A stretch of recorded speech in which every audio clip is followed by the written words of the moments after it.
NYC, you of course went to New York and you had a big showcase during New York Fashion Week.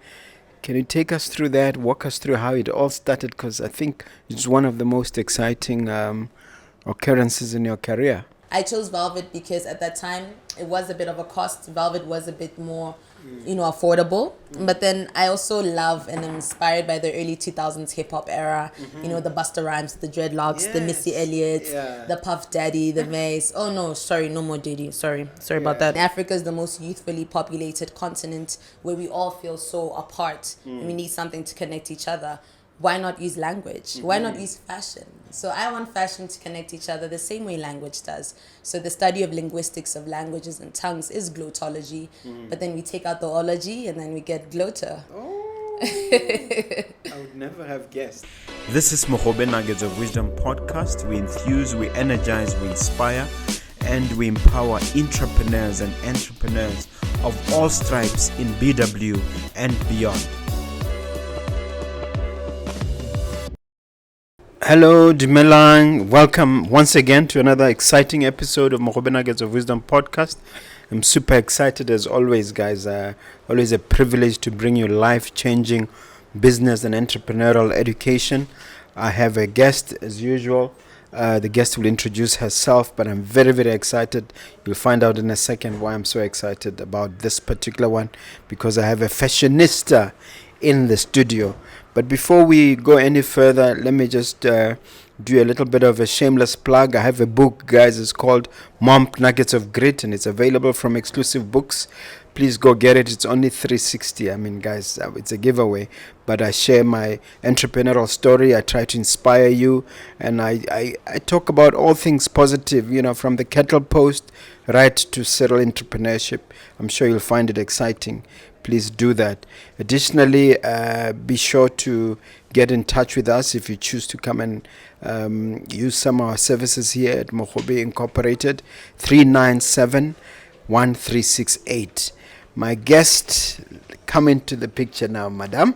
You're welcome. Thank you. Welcome Thank you so to much. Mogobe Nuggets of Wisdom podcast.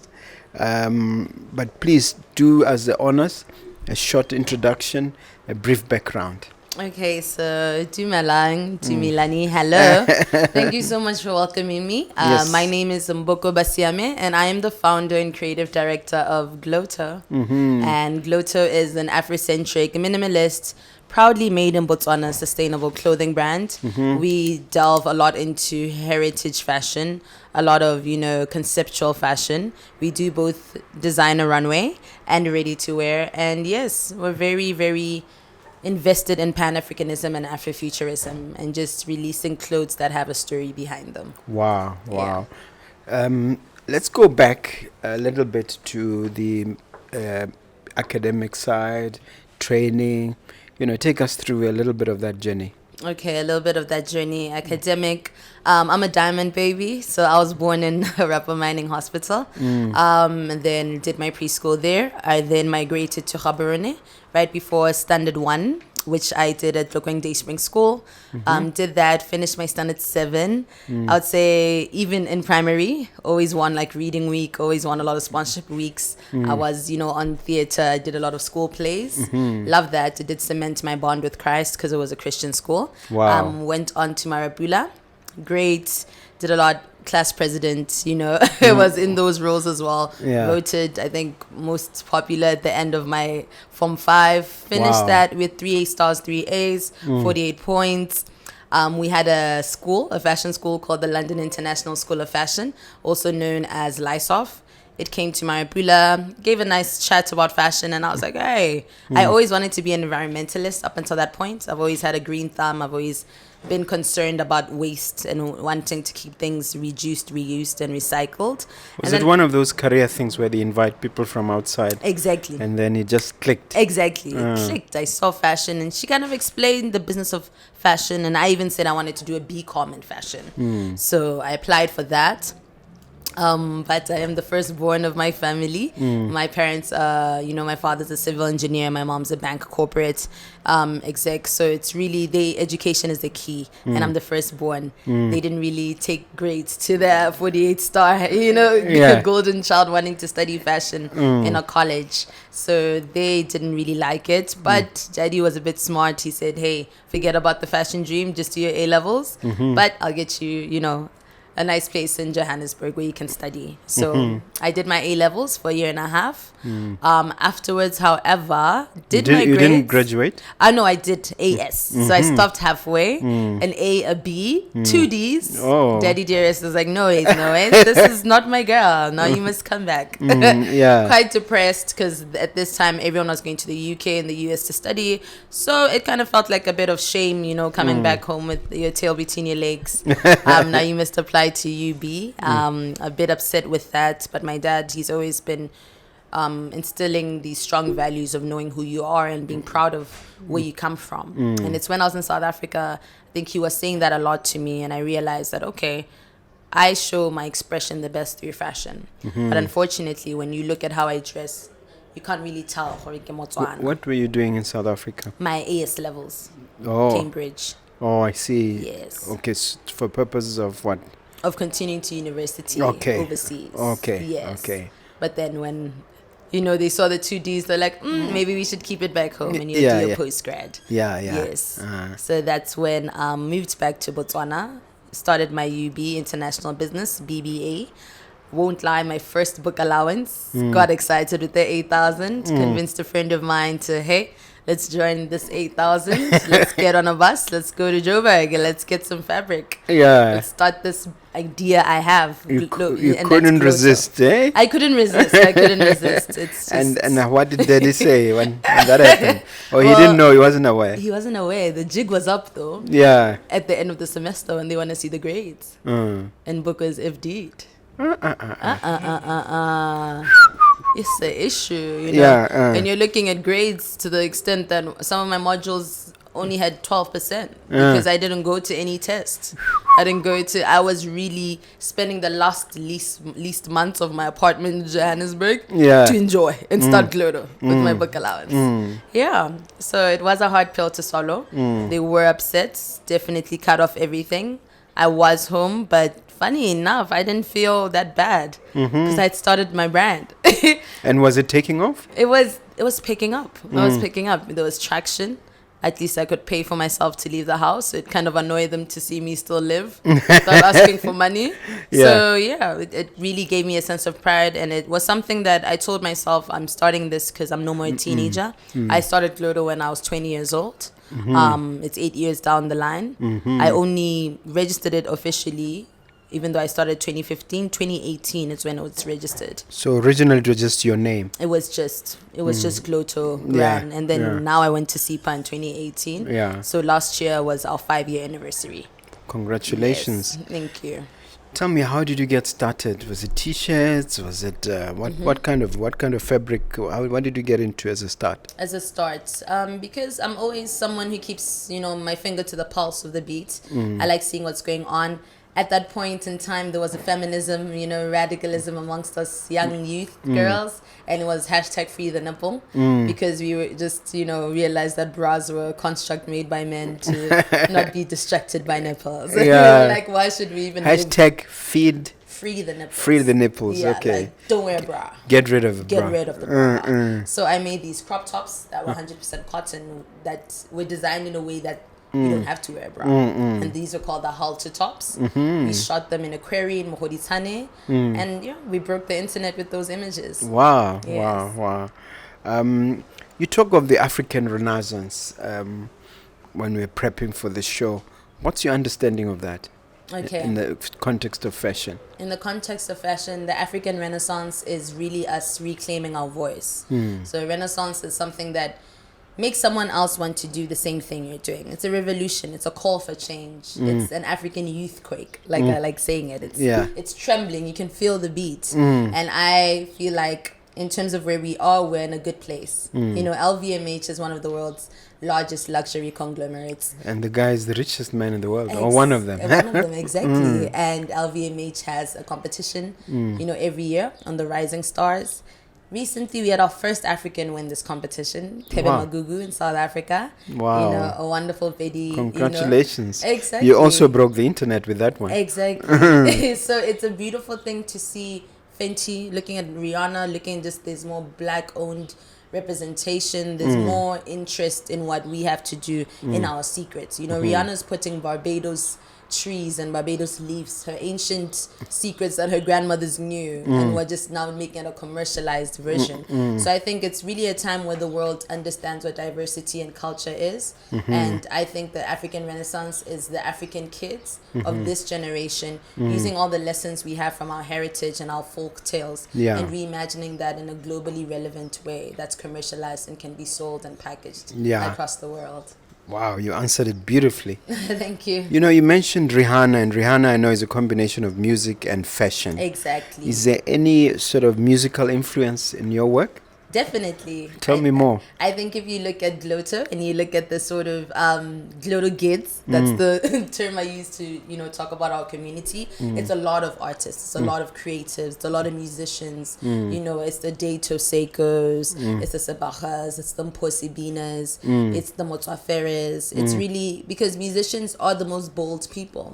They can't help but express themselves. So it's music, fashion, it's pop culture, it's a poet, it's an illustrator, whoever can see what's going on and be able to get to the ball, get to the vibration, and make it relevant. You it's about the vibe. Just did that. You saw the vibration was Olympics and winning, and you won. You just need to get to the vibration. Okay. Yeah. But yourself musically, in terms of you generating some music or being interested in music directly? I've done styling for music videos. What does that mean? Did one on top of your video on your building. You did? Yes. Oh, okay. It was with Wonder Season and Maglera Boy. They were on the ceiling of your building. Oh, yeah, on the rooftop. On the rooftop, yeah. So I styled that shoot. Yeah, exactly. You don't actually sing. I don't sing. I know people say my voice sounds like it could be great singing, but I don't sing personally. The name Glotto. Yes. Does it have any significance beyond just Glotto? Beyond G-Lodo.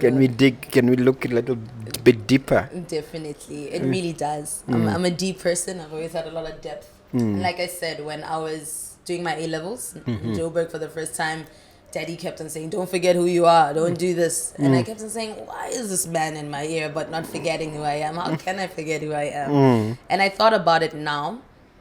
There was a time where I wanted to distinguish myself in terms of fashion and how I look. And I thought about what distinguishes me.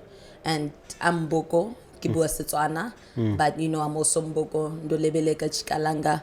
And I looked at that diversity as a superpower. And I thought to myself, and I said, wow, knowing Setswana, I understand a bit of Pedi and Soto. Knowing Chikalanga, I understand a bit of Chishona and Chivenda. So wow, I have 2 languages that leads me to walk into a room of 4 other tribes, and I could still get some connectivity. Indeed. And this is more important if you look at the study of linguistics, which is glottology, and the study of tongues. You look at how our tongues are a vehicle to allow us to connect. Swahili, Hakuna Matata. Setswana, Hakuna Matata. It's the same thing. And Africa is the most youthfully populated continent where we all feel so apart. We need something to connect each other. Why not use language? Why not use fashion? So I want fashion to connect each other the same way language does. So the study of linguistics of languages and tongues is glottology. But then we take out the ology and then we get glotto. Oh, I would never have guessed. In fact, there's a completely new word to me. And then, of course, it's very close to glitter. Is that just a coincidence? No. Our official hashtag is actually Glotto Glow. Because when you wear Glotto, you have a nice inner glow. Yeah. So Glotto Glow. It's that shine. It's that sparkle. Sparkle of a diamond. NYC. You, of course, went to New York and you had a big showcase during New York Fashion Week. Can you take us through that? Walk us through how it all started? Because I think it's one of the most exciting occurrences in your career. Yeah, I mean, definitely. And it happened at the 5-year mark. So it was really a good testament that what we've been doing, the proof is in the pudding. It was great. Got a couple of emails from the runway company in Manhattan. Ignore them at first. I thought these were just some hackers. I'm not going to click on links. I don't care about this. But then I kind of saw that, okay, seems like a reputable company. This is real. This is actually a real thing. And then I reached out to them. They said, hey, we have a spot for you in our Manhattan showcase. So usually if people want this spot, they have to pay. We're going to give it to you completely free because we want something young, dynamic, rich. We've been following you on your Instagram for a while. We love what we see. Please just get here. And obviously I had to get there. It was the most impulsive decision I've made. I had never even applied for a visa to America before. The furthest I've been out of Africa is London. So I did that, made a whole campaign, digital billboards, over 8 speaking issues. It was all GC to NYC. We cooked up a collection in less than 2 weeks. Now it's the finish line. I have even my excellency, his president is cheering me on. Everybody's in this. How did you hook him up? Honestly, he just caught wind of the hype, and that's the power of social media in the digital way. He literally just saw the graphic, and then he shared it, and he said, wow, because he had recently met Glotto for the first time at the US Africa Business Summit. He saw how the crowd was recepting positively to it. He loved our live mannequin installation. So he was already intrigued by the brand. So for him to see New York afterwards was kind of like, okay, these conferences are kind of doing something. People are seeing what our country has, which is great. Won't lie, did kind of overlook the sort of requirements. Did I register for the long run category of the visa? Yes. I probably should have just gone as a visitor and not through business. Okay. Because it wasn't granted twice. But great help from the Ministry of Entrepreneurship, Ministry of Youth, Sports and Culture, and the Office of the President, because they also had great supporting endorsement letters. So I think it was just one of the biggest lessons of my 20s. But despite it, I had cooked up all this hype. The show had to keep on going. Yeah. And this was a great moment. You had to deliver. I had to deliver. I was on newspapers, but I had to deliver. Yeah. And I took this opportunity to remind people that Glotto is not Mboko. Glotto Pty Limited is not Mboko Basiami. And it was that moment where we could see the show could go on. Luckily I made a friend. It's not you, it's who. Exactly. It's the what? business. It's the business. It's the business. Yes. The business must continue. Yeah. Yes, the creative director can't fly to Manhattan, but the garments will be showcased. Glotto will still showcase in Manhattan. And that's what happened. My friend Marine from Forbes, I'd met her at the Forbes 30 Under 30 Summit. She was already in Vancouver because she does marketing, so she was already going to fly down. I had another friend, Lasty Simmons, who flew in from Miami. And another friend, Lona Mandoze, who flew in from Oklahoma. I had another friend, Botle, who was already in Harlem. So I kind of got the girls up on a group chat. I told them the dilemma, and I said, we're going to send these clothes through the air freight, and I'm going to send some money and get the Ubers. Let's just make sure everything happens. I'm going to send the mood boards. I'm going to show you how to style these clothes. We're going to label them. Each look is in its own suit bag. And we sent the box. Wow. Executing in terms of getting the right models and having them, present the clothes the way you wanted them. How did you pull that off? That's the mood boards. So now I had to get on Canva. I had to be like, I want the world to be represented. If it's 8 looks, I want 8 models of different ethnicities. I want one that looks Native American. I want one that looks Caucasian. I want one that looks black. I want one that looks white, preppy. I gave them all descriptions, these specs. Like, this is the type of guy I want for this look. Yeah. Obviously, they kind of switched things up, but I loved it in the end. Yeah. FaceTime was helping. The models also, wow, the creatives in New York are hungry. They saw Glotto already on the list. They had already researched Glotto. They'd seen this brand is different. It's from Africa. People were calling me. I had people calling me from Texas, from Atlanta. They're like, I'm on the modeling list. We realized you weren't here today, but we still want you to choose us. This is me. I love Africa. Because it's like someone from Atlanta, like, hi, I'm a black girl too. So, working for a black brand will mean a lot to me. To them, they're just so happy they're seeing some representation. Yeah. Got so political, even on the day of the runway showcase. Dare I say it, my black sisters were kind of being pushed to the back. This is when I kind of see things act differently, because runway people were Latinas, so now they were like, I should put more Latinas in my runway show.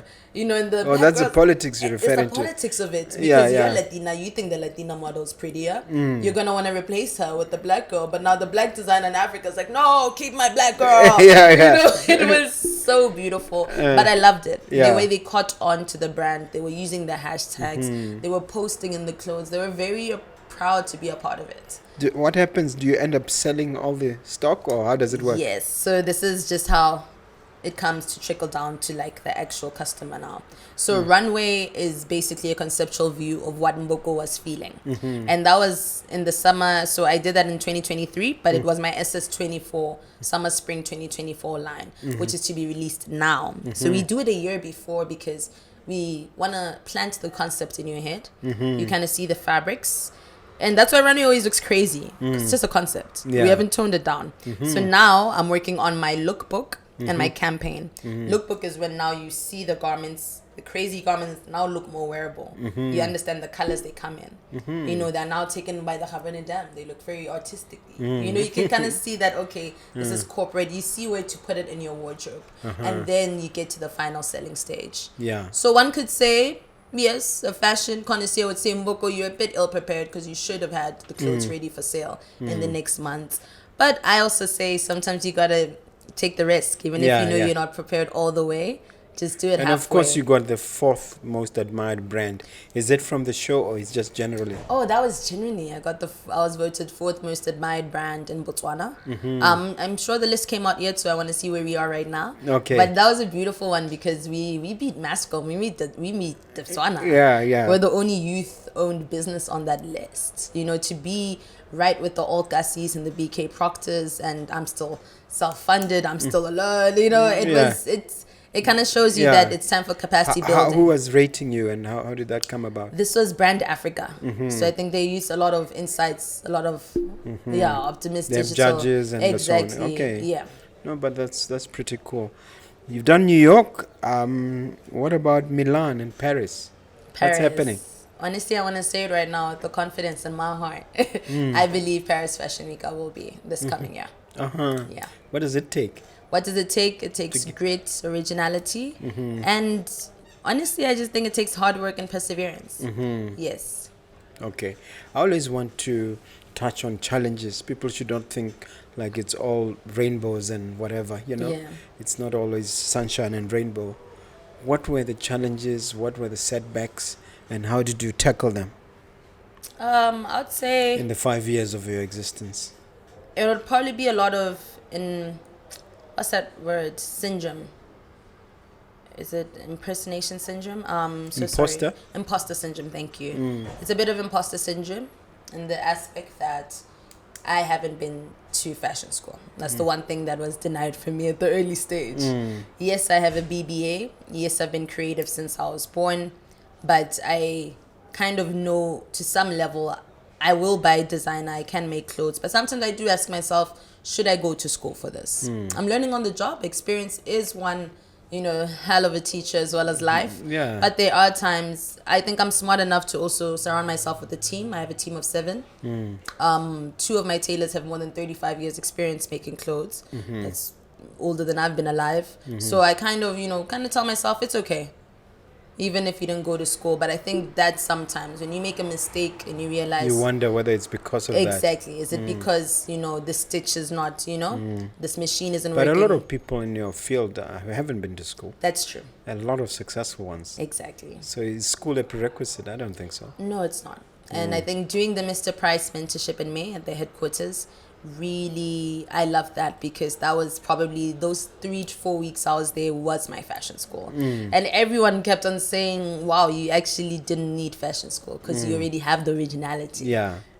What you have in business is actually helping you more than you realize. So that makes me more grateful.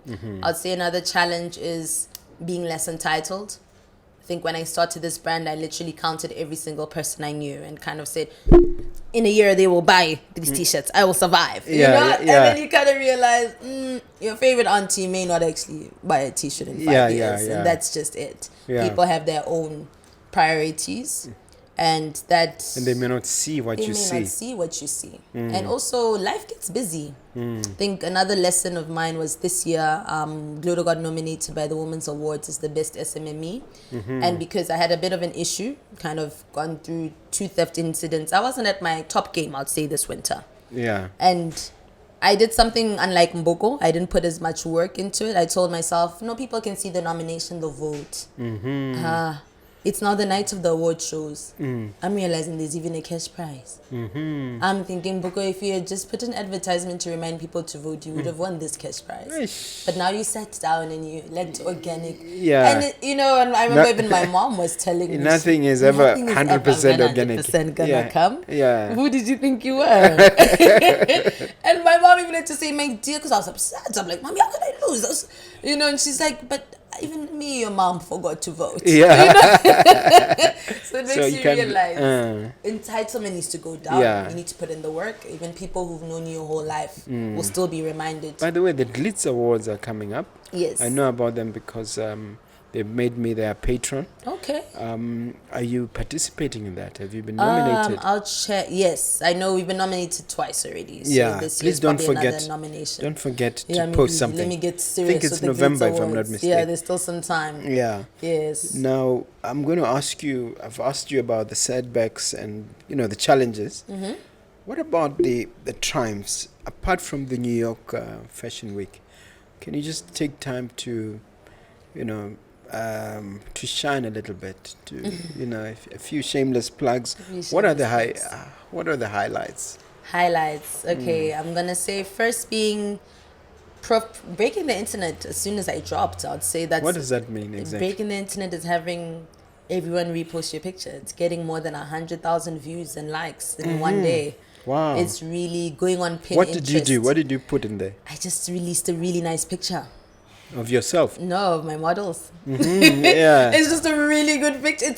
It's just that moment. Yeah. It's like Elsa Maimbo. She just released really good videos when COVID. Yeah, she's yeah. up. Yeah. And if you pin Pinterest Bantu knots right now, if you just check Bantu knots, my picture will come out with more than 5 million views. Wow. But it can't be linked to Glotto. Because people just like the picture so much, they just saved it into their phones. Because it's just 2 beautiful black girls sitting on a rock with Afrocentric hairstyles. It just looks cool. So I'd say that was great. I'm going to say being recognized by the president for my work. People have been in the industry for years. How did that happen? How did that unfold? I love that it's so organic. It's just being in the right space and having your product there and being able to speak. He was just strolling around looking at who are the SMMEs. And luckily, and I told myself, I needed a live mannequin that day. I needed a man to stand still because it creates more. And I asked myself, I'm like, Mboko, you're going to make maybe 8,000 today. Now you're going to have to pay your model like 2K, 3K. You're cutting down your profits here. You could just put this on a plastic model. But I'll never regret that because that's what made the president stop and stare. So that's great. I love having a pride mark. I think that's great. Brand Botswana noticing that I am an custodian of the Botswana we're lucky enough pride to mark. have that as well. Exactly. That's a beautiful mark. Another one would be nominated twice by my government as a Forbes Delegate. And then on the third year being... Which year and which year? Because it's been here 3 times now. Yeah, it's been here 3 times. So the first year, which was 2021, right? No, 2022. Yes. Right? Nominated by our government. 2023, nominated as well by my government. The top 200 entrepreneurs. 2024, now we have the Forbes team asking me to sit on a panel on the future of fashion. Wow. Yeah, and then asking me to help orchestrate a runway showcase at the Forbes event. And then also asking me to have a pop-up store. Which you did. Which I did. It was a trifecta. Won't lie, this year at Forbes, I did not the best networking because I was working and speaking and all of that. Yeah. But I'm happy I did that. I'm happy I proved to Yeah. the Forbes American team that, hey, we can do it. Incidentally, some people have a tough time appreciating Forbes in terms of its impact, in terms of its direct benefits. Yeah. Can you educate us about that in terms of how it impacted Glotto? I'm hearing you. I think, and I hear them. I think it's just a lack of sensitization. It's really something about shining as a country. I think as Botswana, we need to be very worried about the lab-grown diamonds that are really infiltrating our market. It's very serious. I have friends. It's a serious threat. It's a serious threat. I know I'm smiling, but it's actually a big deal. It's a big deal because a lot of our peace, a lot of us being warm to tourists, people saying we're kind, it's because we're not struggling. So I don't want that warmth to go. So Forbes is one of those ways in which people can get a sentimental connection. And this is actually going to bring me to my other point on what Glotto does in terms of leveraging the brand that Botswana has built for herself in terms of being a custodian of luxury. And that links to LVMH. Yes. Because if LVMH owns a lodge in the Delta, if LVMH owns Hennessy and Dolce & Gabbana and Gucci, if we already have the highest values of diamonds and exporter, that's already luxury. Yeah. If we already have one of the best leather. Certainly by value. Exactly. If we already export our beef, if we already have this rich tourism, super, nice ecosystem, who says we can't tap into fashion? When you look at Forbes has all those players. These are multimillionaires. These are people. I remember talking to my Forbes friends and I was telling them about YDF. They're like, how did you get your funding? I'm like, I got YDF out of UB, I bought my machines with YDF. And they're like, oh, cool. How much? I'm like, 100,000. They're like, oh, wow, dollars. And I'm like, Bula. And to them, they're like, that's how much they spend on Facebook advertisements. They're like, what? Yeah. But that's pocket change to them. But I know they could see that a little goes a long way here. And that's what we're getting to. We're trying to be the next Dubai. Really, that's where we are. We have a lot of land. We have a lot of space. Forbes is a way of making sure that when investors come, we have locals who can think like them. We have the highest, the most educated youth per capita. Exactly. Because it's going to be an issue when everyone comes here. And no one knows what we have, and no one knows how to deal with it. We will be the last winners of it all. So Forbes is really enforcing the mindset change. Forbes is also making people understand Botswana is available. These are people who build factories. They're also instrumental in helping on your New York, the New York showcasing Technically, event. yes. I had a friend fly in from Canada who I met at Forbes to help me with that. Yes. And that same friend called me and said, hey, there's a Manhattan pop-up this Christmas. I know you can't come, but maybe if you find a salesperson on LinkedIn, then bring the clothes. Glotto could still be in New York again this Christmas. It can happen. It can happen. Yeah. Now, we talk in terms of quality and sustainability. Let's talk first about quality. How do you select the quality of your clothes and your products? So with quality, I think it's a bit of a competitive advantage I have because my family, my mom's older sister, she had a lot of boutiques in Orapa, in Tutumendo Northeast, in Shakajogwe. So it's an issue of she used to fly to Turkey, Vietnam, China, and come and resell them. So I've seen the world standards. I've seen a proper stitch. I've seen all of that. I've always had a quality assurance line, like list to follow. In terms of fabrics, I am at the mercy of my local merchants. Will I cross the border to get a higher quality? Absolutely. Because the higher quality of fabric comes to those that are closer to the port. We don't have a port, right? That's why even my Namibian designers are doing well as well. So you go to South Africa, you check that, you put them through fabric testings, you check the weight, the dyes, make sure nothing is toxic, you bring it here. Research as well. Happy Mr. Price as well helped me with a nice proper quality checklist. Where do you get that from? I just had to ask. Oh, to be their CMTs. Okay, and be like, help me. Okay. So I just wrote that down quickly. Yeah. So now it's even more professional. And then, we get them done. We have the specs that we arise to. But another good thing is that Glotto has built a great reputation for itself. So we have a lot of students as well who come and do attachment. It's something I like doing in terms of mentoring the youth. So we have a lot of graduates from Fedisa in Cape Town, from a lot of international fashion schools that also come and transfer those skills over here. Yeah, exactly. And of course, sustainability. Yes. Talk a little bit about that one. So in terms of sustainability, I am so passionate about it. Like I said, there was a point I wanted to be an environmentalist. I volunteered my time as a customer relationship manager at Green Loop Environmentalists. I'm not sure if you know about them. Green Loop. Okay. Yeah, Green Loop. No. They're really great. They sell biodegradable packaging and ESG, STG, all about that. The 3 months that I was there, Glotto was even housed in their premises. Made me understand a lot about sustainability. just about having a nice quality control plan, which is what we're working on right now, making sure the circular economy, whatever waste you use, can be reused. Another way that I'm trying to also get in is to limit the importations. I don't like importing. I usually choose a lot of fabrics that are already in my country and just find a way to make them look cool or different. Where do you source them? Pardon? Unless those are industry secrets, but how do you source them? How do I source them? Honestly, I just know where to go. Yeah, it's okay. reputation. No, you've answered me. I know where to go. Yeah. But I do want to I'm currently looking for some funding as well to tap into agri-fashion, tap into making my own textiles. You know, this is the cactus leather, this is the pineapple fibers, the sisal fibers, the hemp. There's just a lot that the Mexicans, you know, Moroccans are also doing it that we can also tap into. Yeah, so in that way. How do you view Leteisi? Because it has sort of been seen as local. Some people call it German. What is your take on it? It's a funny take. I think as a Gen Z that I am, because I'm Generation Z. I told myself when I started Glotto, I intentionally did not want to use Leteisi. Why? Because I hated the fact that when the West thinks about fashion, they just look at that fabric. And I think that's not fair.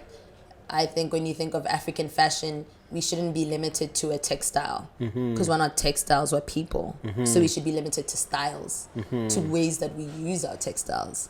Limiting us to textiles just makes it seem like, oh, I used an African fashion, we've represented them, and then the talent is left back home. We don't get a job, you know? So I really wanted to show that, hey, it's about the way you mix colors. The same way we know how to mix shapes diagonally when we're painting our mud huts. Yes. It's about putting that symmetry on that.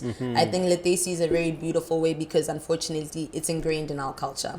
The same way with the Maherero dresses that I love so much. Yeah. But that's also an adaptation of the German culture. Yeah, it is German. But I think there's still more ways to do that. I'm also currently exploring ways of cyanotype, which is a way to solar bleach, using the sun's rays. Yes, and I think it's called cyanotype. Exactly, cyanotype. And I think the way that you can do that can also be manipulated to make a new Leteisi. I think I'm also going to take it upon myself to make Leteisi become more cool in a contemporary way. Yeah. And not perhaps shy away from it because it's something that's ingrained in our culture. Okay.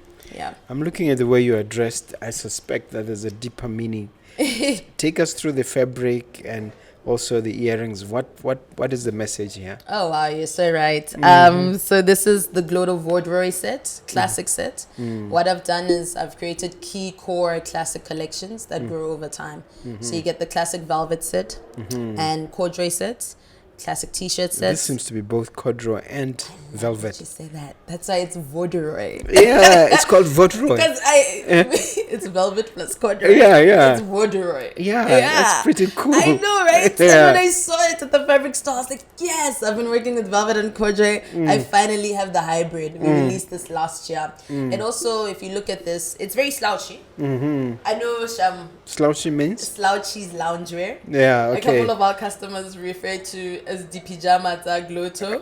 Yeah. But it's not. Loungewear was a new concept in fashion that came upon the COVID-19 pandemic because we're all working from home. We're all at home, you know, chilled. So loungewear was something that you could be comfortable at home, but if you put on some heels, like I'm wearing, you know, some nice kicks, changes everything. it changes everything. It's multifaceted. And then velvet in itself, I'm so sorry, I'm so deep. I love it. For everything. Take your time. And then velvet as a fabric, I chose velvet because at that time it was a bit of a cost. Velvet was a bit more, you know, affordable. But then I also love and am inspired by the early 2000s hip hop era. You know, the Busta Rhymes, the dreadlocks, the Missy Elliott's, the Puff Daddy, the Mace. Oh no, sorry, no more Diddy. Sorry about that.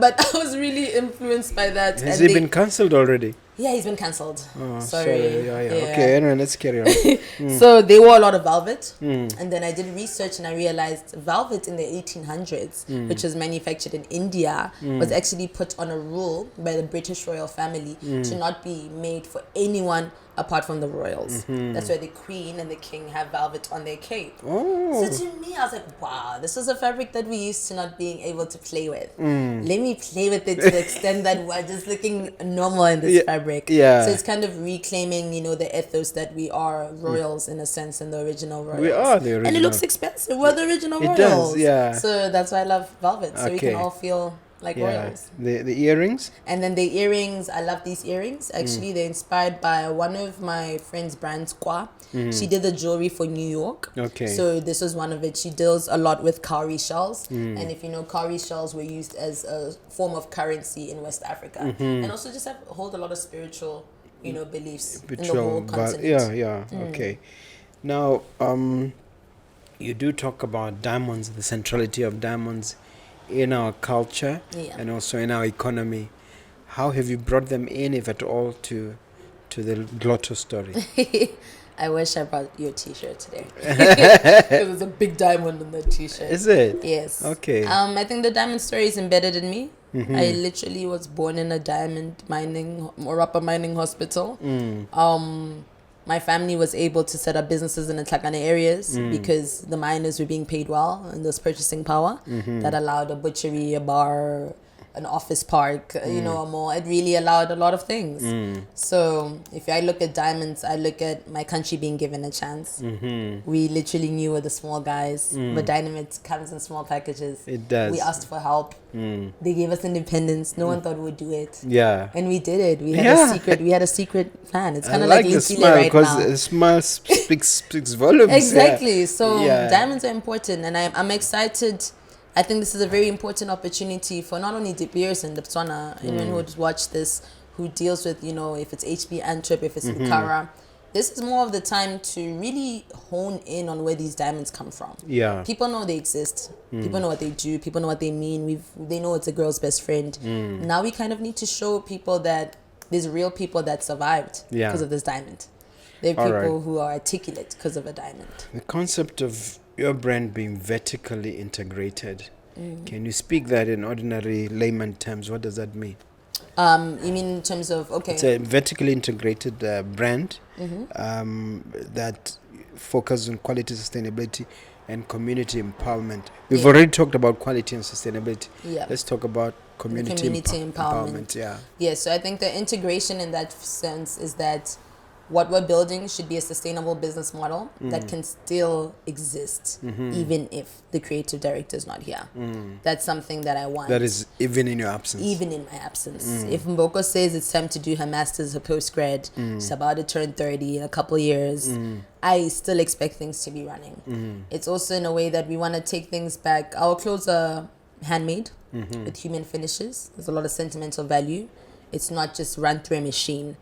Every person who makes a garment needs to be paid a living wage, something that's respectable, not just minimal. Another part of vertical integration is that we also want to have a clear rule exchange. Everything should sort of not follow a linear process, but you need to be able to follow. And that kind of leads back to our quality control system that we're working on, which kind of has a list of systems, a list of chains, a sort of structure. Why should we, for instance, our packaging, why should we get our biodegradable packaging made in Cape Town at 2,000 units when we could just get it from here at a slower pace in 100 units and find another youth who's unemployed to spray paint it? It's kind of, why are we going so much into automation when we have so many people that need jobs? Let's just make it more simple. Let's tone it down, less machinery, make sure quality and craftsmanship is put back. That's how the Italians do it. And we charge a higher price for the time. Wow. Now, this is very, very interesting. Have you got a particular role model, or shall I say a hero that you look up to in the space that you want to give share about? A big influence in your work or in your psyche? In terms of the fashion space? Yes, who do you look up to? I'd say I kind of did already mention Tebe Magugu. Tebe Magugu? Yeah, I'd say because he's right here in South Africa. I really, really look up to Tebe Magugu. David Tlale as well. I've been to a show. I'd say more of Lukanyo Mdingi as well. Hanifa of the Pink Label What brand. is it about them? If you can just touch on each. They have it's the craftsmanship. It's the storytelling, and it's in the execution of their brand ethos. I think they've been very distinctively clear about what their brand is. They've been very it's just so conceptual. It's not just clothes. These are clothes that someone has pride in. It's the clothes that are gonna last for ages. You know, it's a lot of, it's luxury. It's African luxury to its core. You know, it's from you getting the inspiration to getting the quality to putting it on the right person. And have you had a chance to brush shoulders with some of these guys? I've had a chance with David Tlale and Thebe as well. Rich, I've seen him at the airport. Okay. Yeah. And are they, what's the hype? Are they as big as we, the impression we get from the news? And they're very humble. I think they're very humble. And that's something I always I want to be humble to that point. Okay. I want to be able to win $20-some million and still be able to just sit at a cafe and meet someone. Yeah. Okay. And apart from Rihanna internationally? Internationally, I'm going to say someone I really look up to. I really be looking up to Rihanna, man. Yeah. It's really... And the owner of LVMH, maybe. Exactly. I'd say probably Rihanna, but even Margiela. Who's that? Mason Margiela. I like the way that he built his brand.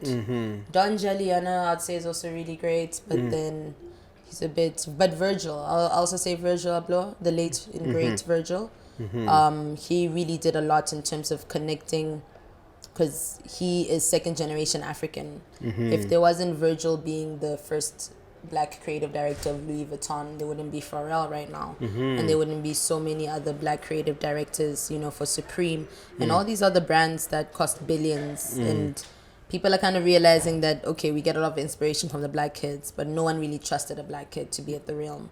So Virgil and Rihanna, I'd say those two are really people that show the business of fashion, and that shows that we can pull people and they'll buy. They are trailblazers. They are trailblazers, yeah, Virgil and Rihanna. And the industry, we saw it's 3 trillion. Yeah. 3 trillion. 12. Huh? 1.7. What is it? Are we at 3? 3 trillion. Okay. Yeah. Internationally. I'm just thinking, what slice of that is Africa, and what potential is there for us to grow in that space? Yeah. Do you ever think about that? Definitely. Like I was just on a panel at Glotto Fashion Week speaking about this. I think we only get 24 billion out of the 3 trillion, which is not that much. Which is just it's just tiny, just a little thing. And if you look at the inspiration, if you look at the models, if you look at the materials coming out, it's not equal at all. Doesn't make sense. It's far. And I think that's why it's important for us to meet these people's standards. And the brands I'm talking of, they've met the standards. I always say, especially with me, I'd rather have someone say, I don't like Glotto, I don't like the name, I don't like the cut. But you should never pick up a garment and say it's not the right quality. So I would say, now that we've beat the quality rumors, because it used to be like, they don't know how to make clothes. Now that we've shown them we know how to make clothes. Now that we are doing textiles, it's just more about us restricting the amount of dumping of fake clothes and poorly made clothes in our continent now. We've had enough of that. We have had enough. Why buy 6 t-shirts that aren't going to last 5 years when you could buy 2 that will last? That's the conversation we should be having. And Rwanda's been doing a good job as usual in terms of blocking it out and protecting that local fashion industry. Yeah. All right. The other thing that I always want to talk about to entrepreneurs about is IP. What are you aware of the IP space, and are you taking action to protect yourself there? Definitely. I'm aware of it. I'm friends with Sipa. Love Sipa. We also did showcase exhibit at the WIPO conference, which is the World Intellectual Property conference that Botswana hosted. It was beautiful. So there's a lot of Pan-African soldiers who are at the helm of these cars. Glotto is successfully trademarked in Botswana. But that's only in Botswana. So now we need to get to SADC. Now we get to get AU, and then regionally as well. IP is also something I know a lot of people... I would also strongly advise that people should get an intellectual property lawyer to sort out their... Actually, to audit their whole operation, and to find what can be copyrighted, trademarked, and protected. I love that you're saying that, because even on the panel I was speaking, I was like, Sipa, how come there's a picture from my runway showcase being sold for 3,000 and I'm not getting anything, How did that happen? Getty Images is smart. Your lawyer should be moving fast on that. Exactly, and that's been like a year now. So it's things of also is just financing. But then I also realized it's also in terms of asking. I might be knocking for pro bono and tell you we're about to make money. So just help me now. In the future, you'll get it. Yeah. So it's about also understanding all of the legalities, and that's something. And then, like I was saying, manufacturing, IP has come up. A lot of people have said, just make in China, you know? And I'm like, these are original designs here. Yeah, I'm not just doing a sweater here. Yeah, you yeah. know what I mean? This Yeah. is origin. Yeah. So it's tricky. It's a piece of art. It's a work of art. Thank you. So I have to now look at, okay, maybe not China because their IP laws are quite weak. Maybe Turkey. You know, maybe this, maybe KZN, maybe, you know, Zanzibar, maybe Tanzania. So it's also affecting my production decisions in terms of knowing that I need to build capacity and increase scale. But at the same time, in other words, if you if rush to China to save a buck, you're exposing your products to IP risk, serious IP risk. Exactly. Yeah. You touched a little bit on manufacturing. How involved is that? How involved is the manufacturing process itself, including the cost of finding the right machines and finding the right the right manpower, you know?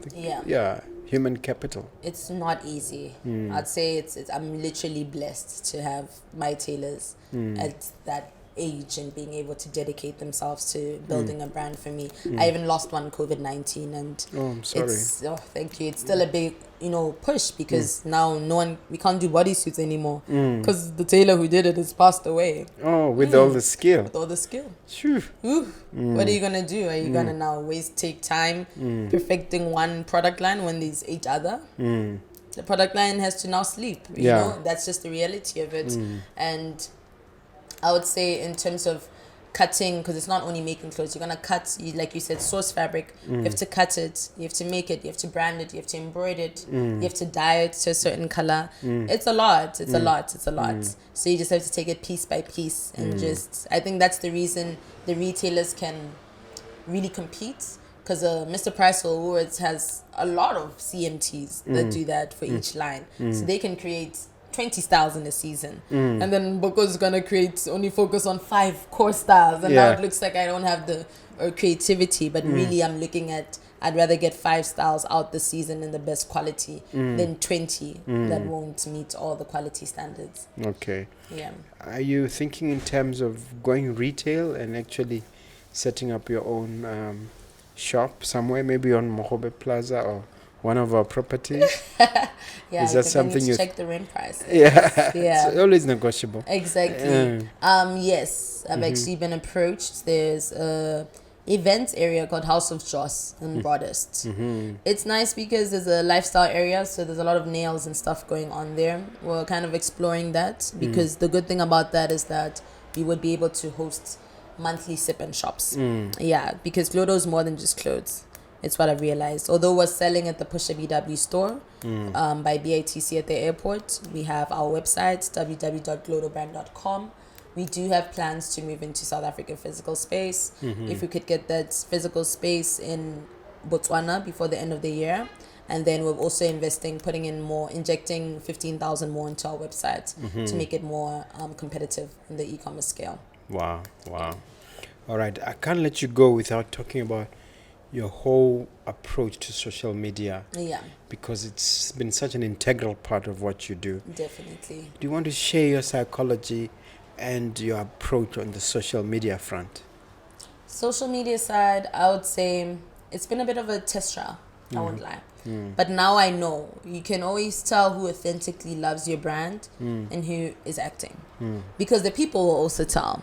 I think I used to throw clothes, kind of someone has 200,000 followers, but there are people who have 500 followers who will bring in 20 customers. And a 200,000 follower person they'll bring 10,000 eyes, but only 2 customers. Yeah. So it's a lot of value. It's about depth and value. It's about what actually has substance. Do you just want to put it on the next hottest girl? Or do you want to put it on someone who people trust and who people go back to? Who don't have to be sensationalized to see their content. You get me? So I've been kind of looking at quality more than quantity in terms of social media.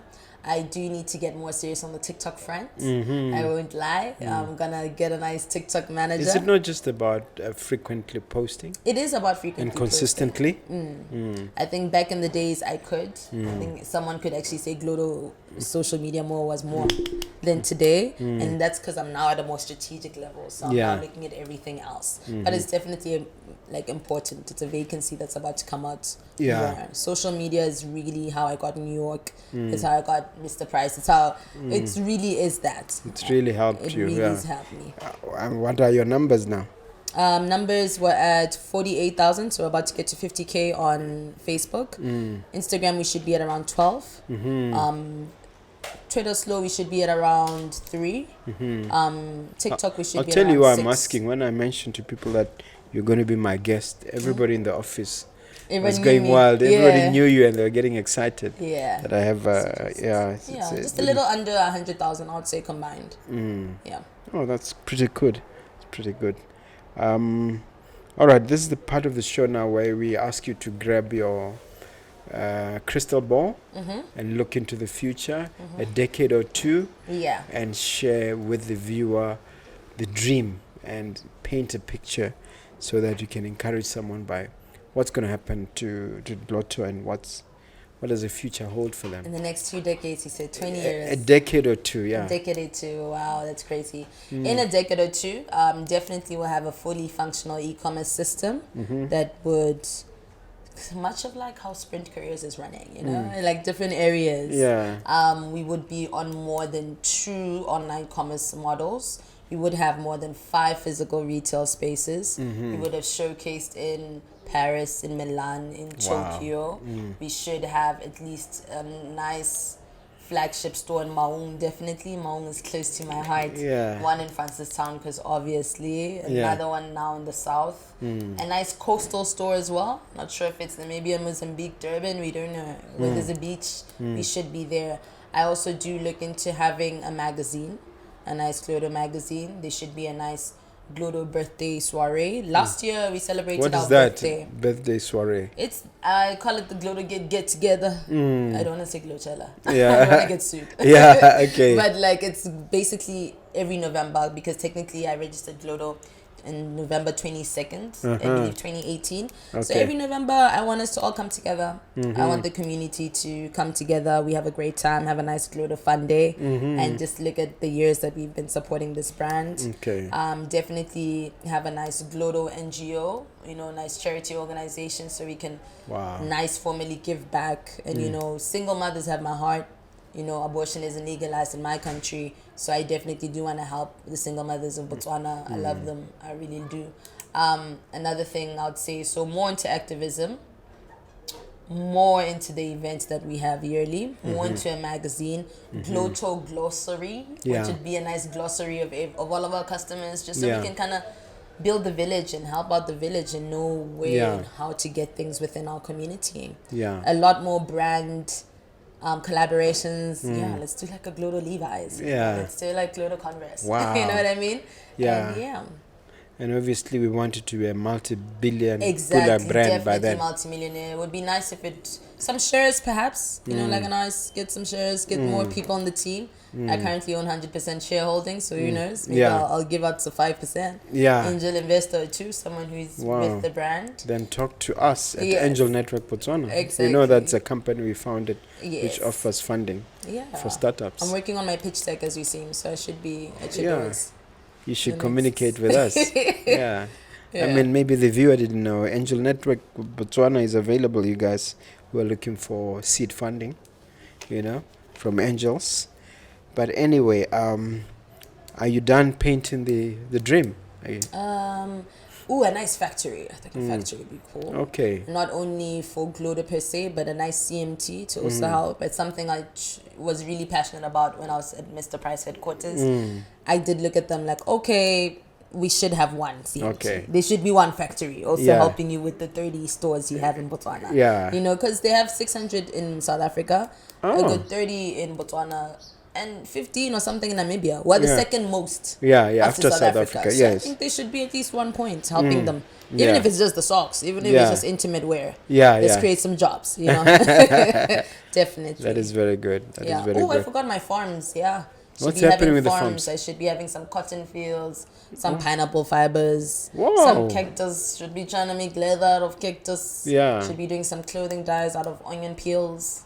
And yeah, It's a big dream, eh? very big. How are you going to fund it? Is it going to be a credit or or debt? Or? Now we're gonna see your equity. Yeah. That's the big question. Oh, you haven't thought about that yet? Okay. Honestly, to me, right now, I'm just working on making sure the systems are there. The systems are strong.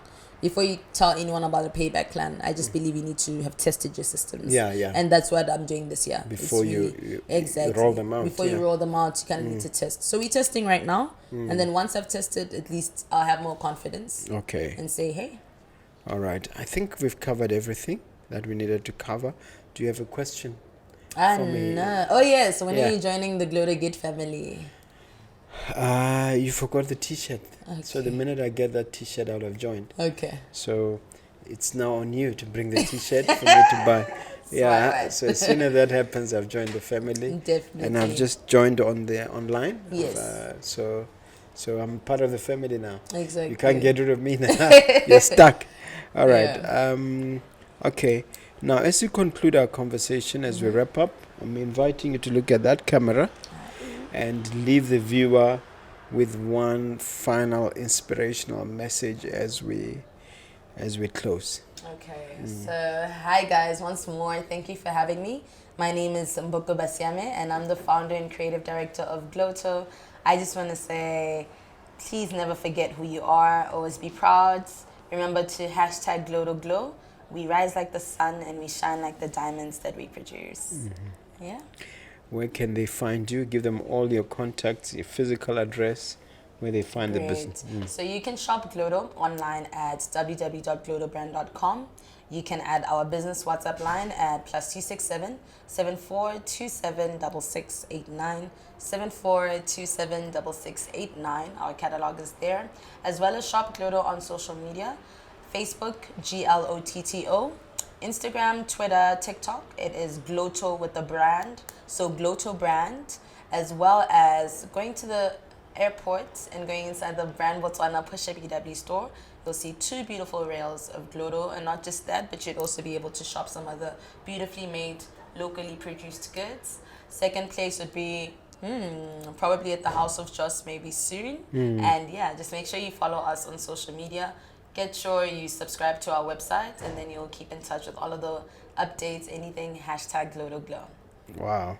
You've been a great guest. It remains for so me. much. Let me remind you, viewer, please strike that subscribe button if you haven't done so already. The notification bell so that we can link up every now and then. And of course, drop us a like, guys. And my book, once again, the book is called Nuggets of Grit, Momp. And please, you can find it here at Mogobe Plaza or at Exclusive Books. Only $360, guys. Thank you so much for watching. It's always a pleasure to link up. I hope you've learnt as much as I have done from this beautiful and super successful woman. Thank you so much. Bye-bye.